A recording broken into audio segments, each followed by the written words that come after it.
Stop asking, start becoming. This is the truth about manifestation. What if the universe didn't respond to your words, not even to your intentions, but to the silent frequency you emit when you're in total stillness? That frequency you can't hear, but that creates everything.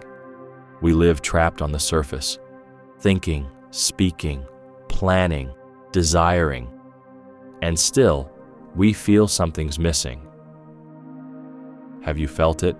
You read self-help books, practice visualizations, write your goals in golden journals, speak powerful affirmations like, "I am worthy," and yet, something still doesn't shift. Why? Because you don't attract what you repeat. You attract what you truly believe about yourself. And that, dear soul, lives in the deepest layers of your identity.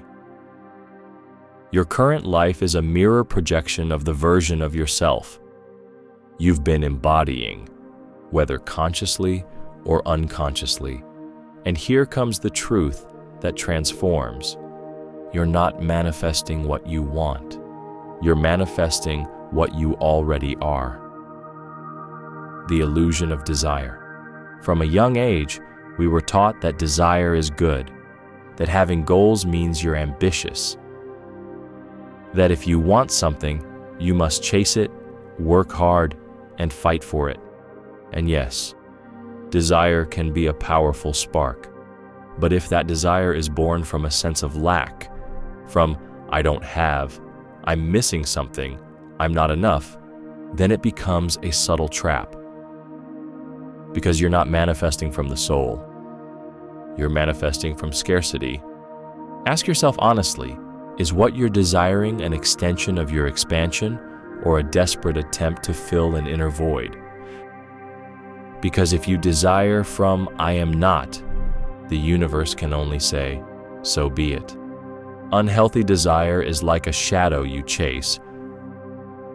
The more you run after it, the further it slips away, because you cannot reach what you're energetically affirming you don't have. Do you want abundance? Don't chase it like it's far away. Recognize yourself as part of it. Do you want love? Don't beg for it like you don't deserve it. Become it. Embody it. Here's a truth few dare to face. What you chase from need moves away. What you recognize as your natural state manifests. And this truth echoes in the Bible.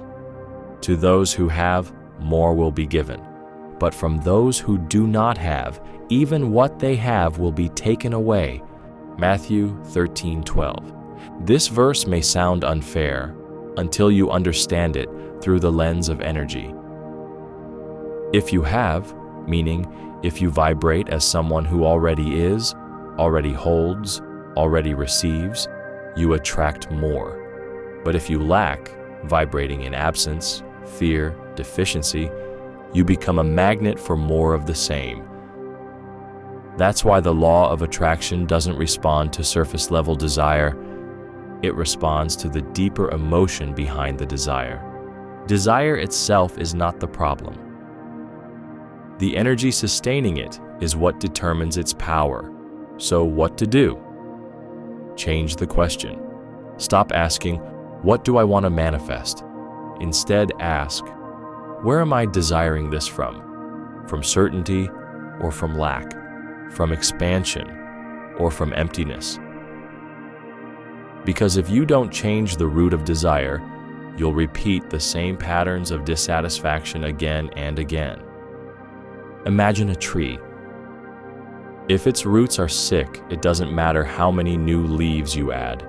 It doesn't matter how many fruits you expect to grow. First, you must heal the roots. Your desire is the fruit.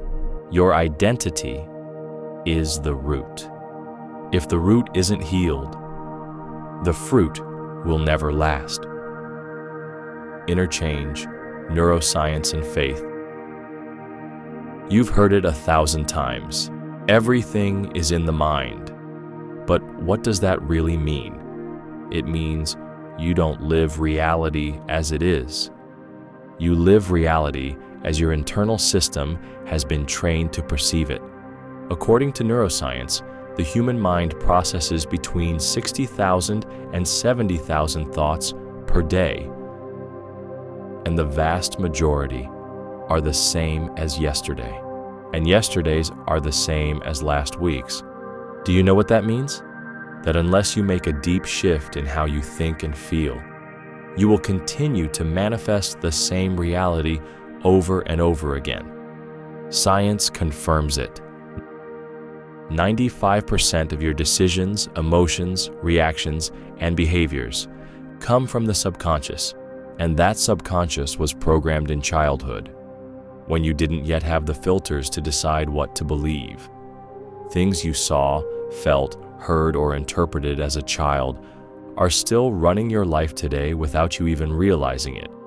It's not your fault, but it is your responsibility. And responsibility is not a burden, it's power. Because if you can observe your programming, then you can also rewrite it. And here's a life-changing word: neuroplasticity. It's the brain's ability to rewire itself, to create new connections, to form new neural pathways. Your mind is not carved in stone. It's alive. And what you repeat with emotion and presence becomes your new inner truth. That's why affirmations like "I am abundant" don't work if you repeat them with doubt, haste, or skepticism.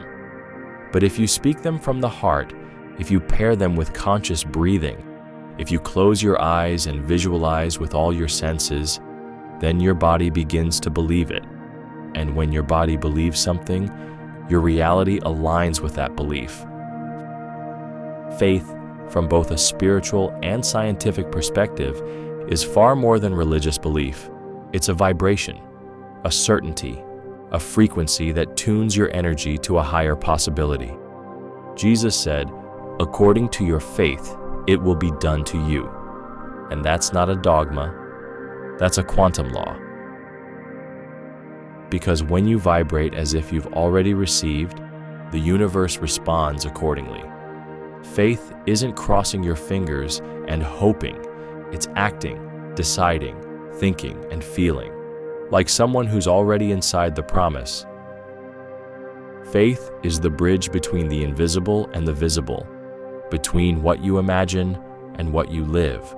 So if you're still manifesting the same old reality, pause. Don't try to change the outside.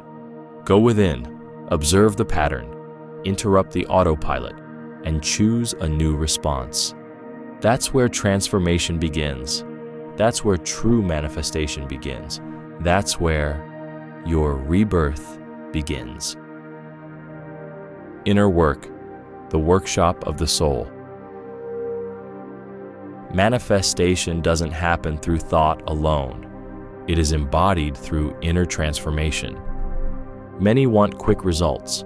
Many want to manifest a new life without letting go of the old version of themselves. But you cannot manifest from what refuses to die. The old you cannot hold the weight of a new life. Most people don't fail because of lack of intention. They fail from lack of inner transformation. They have beautiful dreams, yes. A clear vision, yes. But they keep reacting the same way. They keep speaking to themselves the same way. They keep carrying the same wound while waiting for the outside world to change first. Reality doesn't respond to your goals. It responds to your frequency. And your frequency is shaped by your inner habits. That's why conscious manifestation isn't just about asking. It's about working on your inner world like an alchemist. True spiritual work isn't about doing more. It's about becoming different. It's observing your automatic thoughts, breathing before reacting, choosing a new emotion over the old reflex. Every time you do this, you expand your field. You shift your frequency. You begin to manifest from the soul. Manifestation is not about adding things into your life. It's about removing what's blocking the blessings from entering. It's not about adding more. It's about releasing what no longer resonates. It's about clearing the inner space so that your new self can live there. Because if your current self is full of anxiety, judgment, and self-pressure, how can it possibly hold the life of peace, abundance, and expansion you long for? The soul doesn't need formulas. It only needs presence, and you cultivate that presence. When you rise before dawn to meditate in silence, when you speak to yourself with love, even as your ego shouts, "You failed," when you give thanks, even when there's no logical reason to do so. In those moments, you are rebuilding your inner temple. In those moments, you are remembering who you truly are. Your soul is a sacred workshop where the miracle isn't forced. It is allowed. But to allow, you must prepare the soil. And that soil is nurtured through loving discipline, deep surrender, and the daily choice to be more you than you were yesterday. Sometimes manifestation doesn't show up right away, but every aligned thought, every elevated emotion, every act of coherence is a silent prayer the universe always hears, the energy of who you already are. Energy cannot be seen, but it determines everything. Imagine, just for a moment, that the universe was completely deaf, that it couldn't hear your words, couldn't read your intentions, couldn't interpret your affirmations. It could only feel your vibration. What would it be feeling from you today? You can say, "I am abundant," and still act like money is a threat. You can say, "I am love," and still live in fear of abandonment. You can say, "I am free," and still ask for permission to shine, and the universe doesn't respond to what you say. It responds to what you are. This isn't about pretending, it's about aligning. Aligning what you think with what you feel, and aligning what you feel with what you do. When that happens, coherence is born. And when you live in coherence, your energetic field becomes magnetic. And when your field is magnetic, reality has no choice but to respond. Your energy is like a radio frequency. It doesn't matter what song you want to hear. If you're not tuned in, you won't hear it. You might want love. But if you're vibrating in resentment, you'll only attract experiences that keep you closed. You might want peace, but if you're vibrating in urgency, you'll attract more noise. Changing your life begins with tuning your energy to the reality you want to live in. How do you do that? Through intention, through breath, through awareness, through daily practice. For example, if you want abundance, start making decisions as someone who trusts the flow. If you want love, begin by treating yourself as the most worthy being you know. If you want clarity, clean your spaces, your mind, and your relationships with order and presence. Manifestation doesn't arrive when you've done enough. It arrives when you vibrate as someone who's already at home, because when you shift your energy, you're no longer waiting for something to come. You're recognizing that you already are the channel through which it flows. And in that moment, the universe no longer resists, because you're no longer trying to control, you are embodying truth. Remember this, words may convince, but energy overwhelms, and you were not created to convince life. You were created to resonate with it. The subconscious, the invisible stage. It's not what you think that creates your life, it's what your subconscious believes to be true. We live under the illusion that our decisions are rational, that we choose freely at every moment. But here's the truth. Most of what you do each day is decided by your subconscious, your reactions, your habits, your beliefs about money, love, success. They're all stored in a system you cannot see, yet it governs everything. According to neuroscience, 95% of your daily actions are controlled by the subconscious mind. That means only 5% of your day is truly guided by your conscious awareness. Your subconscious is like a silent engine. And even though you don't see it, it's the one driving the vehicle of your life.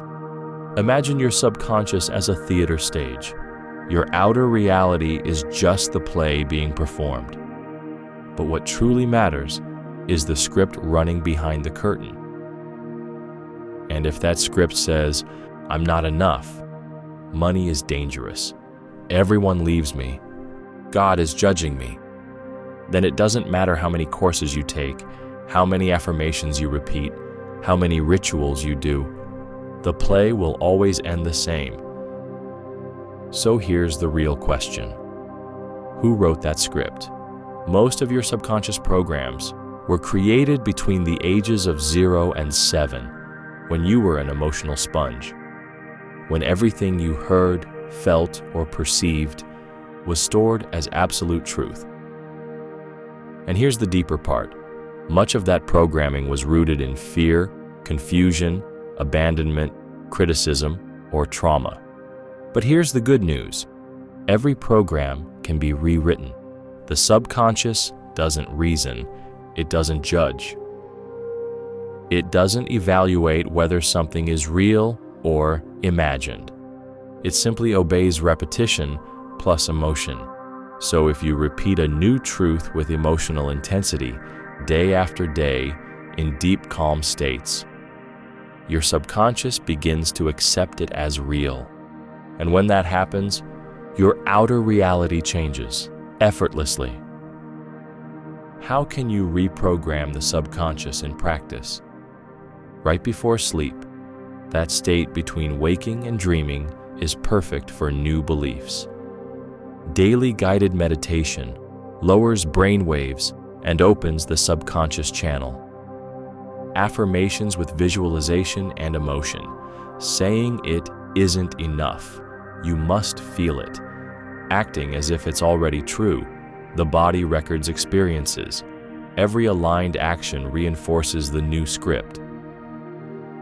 Conscious silence, observing your automatic thoughts without attaching to them, begins to dissolve them. The subconscious doesn't need proof.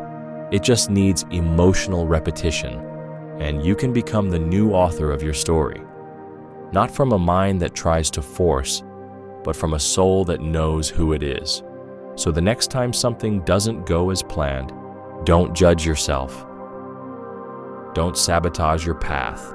Simply ask with compassion, what program is running right now? And from there, begin to transform it. Jesus was not just a spiritual figure. He was the greatest teacher of inner manifestation the world has ever known.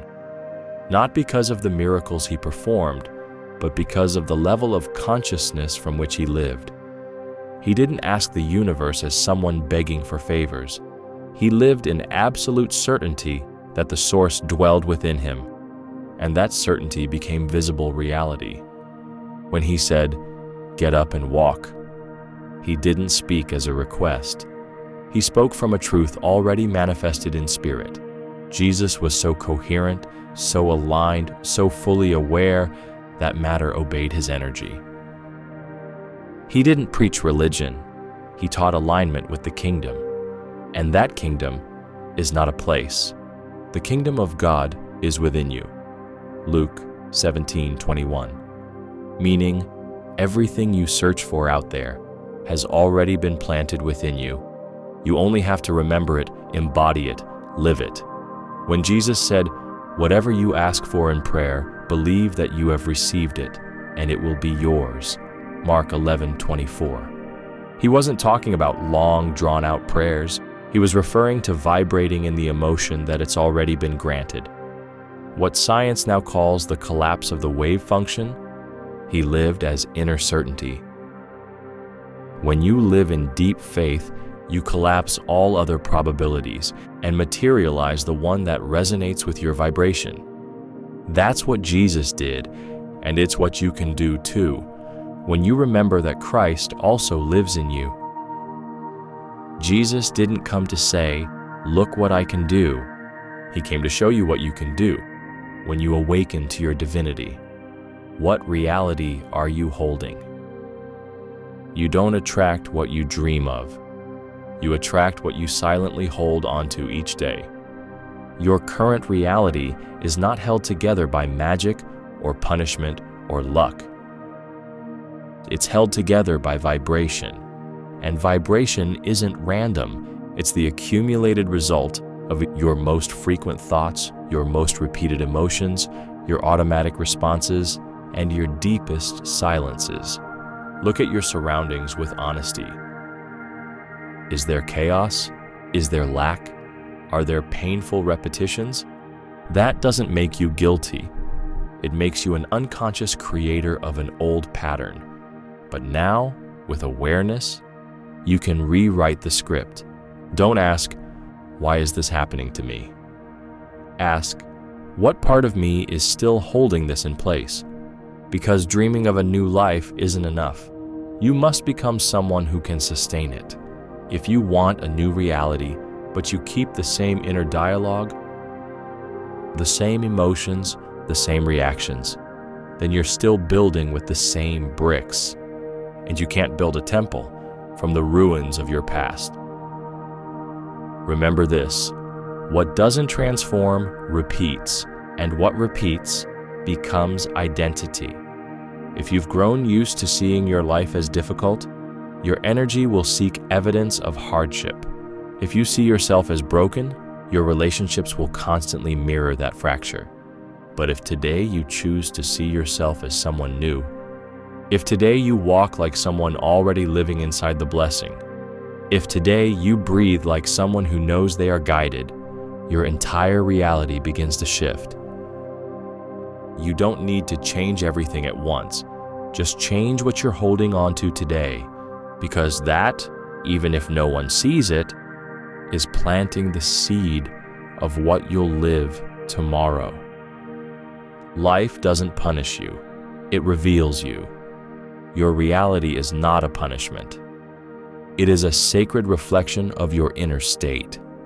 Sometimes life feels like it insists on putting obstacles in your path, taking away what you love and delaying what you've prayed for with all your heart, and you start to believe it's punishment. But it's not. Life doesn't punish you, it reveals you. It reveals your current level of consciousness. It shows you what still hasn't healed, what you're unconsciously holding on to, what you need to release, integrate, or forgive.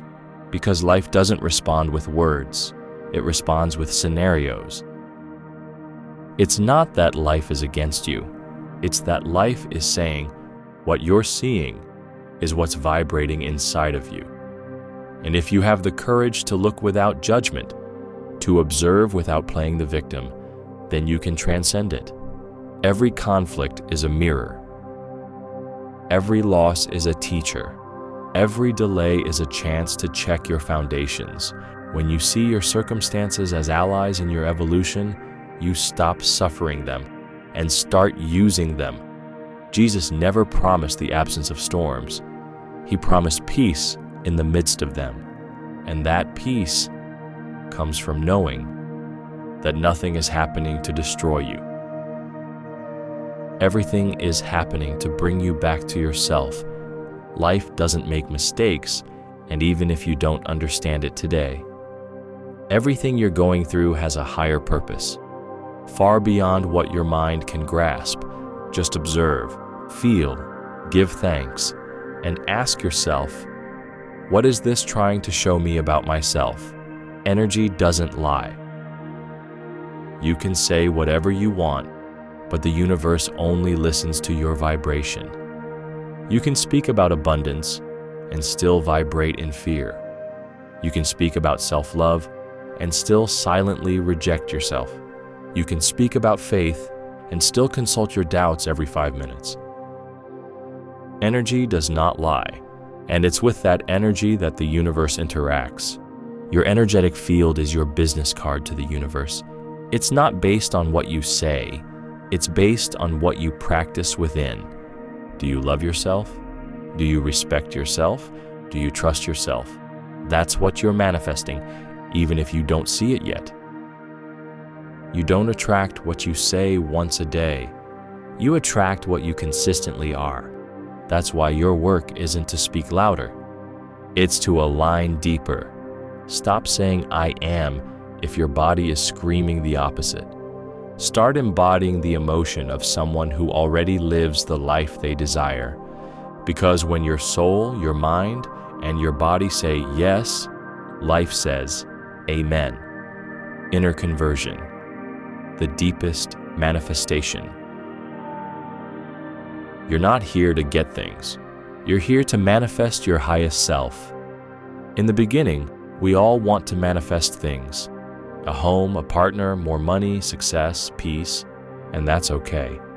But over time, the path gets deeper, and you realize that what you truly long for is to manifest yourself, your unmasked self, your wiser self, your most luminous and peaceful self, the you that doesn't seek validation, the you that no longer compares, the you that walks with God in every step. When you become that version, everything else flows effortlessly. Because the real miracle isn't attracting what you want, it's becoming someone who no longer needs it, because they're already vibrating in the fullness of their soul. And from that fullness, everything flows, everything aligns, everything arrives. Final integration plus call to action. You're no longer trying to manifest something. You're awakening to who you already are. Your reality is not a punishment. It's an invitation. Your story doesn't define you. It prepares you. Your pain doesn't limit you. It shapes you. Today, you choose to remember your power. Today, you choose to raise your vibration. Today, you look up at the sky not to ask, but to say, "Thank you. It is done." Declare it with boldness. I manifest from my inner truth. Drop it in the comments. Inspire others with your energy. And if this message touched your soul, subscribe, share, and make your life a living testimony of light. This is Rise and Transform, and your transformation has already begun.